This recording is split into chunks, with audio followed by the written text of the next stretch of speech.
Hi everyone, welcome to back to our channel.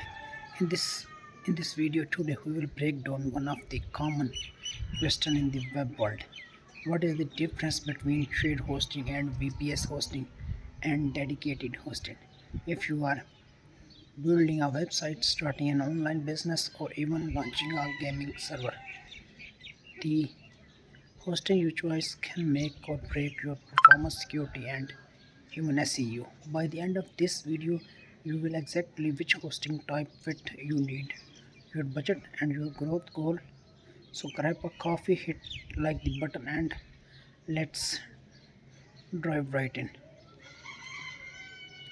Before we get into comparisons, let's quickly talk about what web hosting actually is. Think of your website like a house, and web hosting is the land. It's bullet on every website need a space on a server, which is basically a powerful computer connecting to the internet 24 by 7. When someone type in your domain, their browser connect to the hosting server and load your site. Now the difference between hosting type, shared, VPS and dedicated depend on how the server space is divided and controlled. Let's start with shared hosting. As the name suggests, this meaning you are shared on physical server and are it resources will dozen or even hundred of other website like kind of like living in an apartment building. You have your own room, but you share the same water supply, electricity, and sometimes even the noise for your neighborhood. Because resources are shared, it's the most affordable options, often as low as a few dollars per month. From super cheap and beginner friendly, easy to set up, most come with one click WordPress install. Perfect for small blogs, profitable or personal website.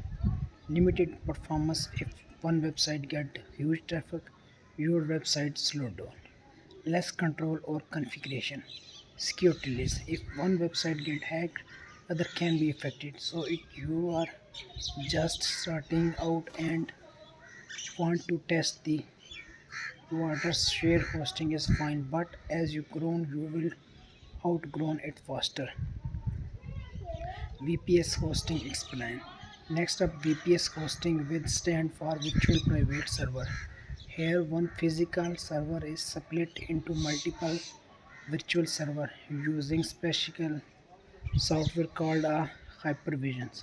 Each VPS act like it own independently, meaning server with dedicated resources like CPU, RAM, and storage, through they still share some physical hardware back to our house analogs. If shared hosting is like an apartment, VPS is more like owning a townhouse. You still share the building, but you have your own floor, your own interests, and your own utilities. You get much better performance and reliability. You can install custom software and configure the server to your need. Better security, you are isolated from other users. Dedicated hosting. Now for the big league dedicated hosting. This is the where you rent an entry physical server all to yourself, no share, no neighbor, so percent control. You choose the hardware, the operating system, the software, everything. Imagine owning standalone house on a private estate. You have the space, freedom, and performance, but you are also responsible for maintenance. Maximum performance, great for large scale site or applications. Complete control and customizations. High level of security. In this most expensive options require solid technical skill, or you will need managed service. Best for entrepreneurs, website, e-commerce store, or heavy traffic streaming platforms or application need top tier performance. Now quick but important site topic: manage and investors and manage hostings. Even within VPS dedicated hosting, you will often see two choice: manage your unmanage, manage hostings, and manage hosting. This is the sum few about a dedicated hosted, shared hosted and VPS hosted. Hopefully you will enjoy this video. Thank you very much.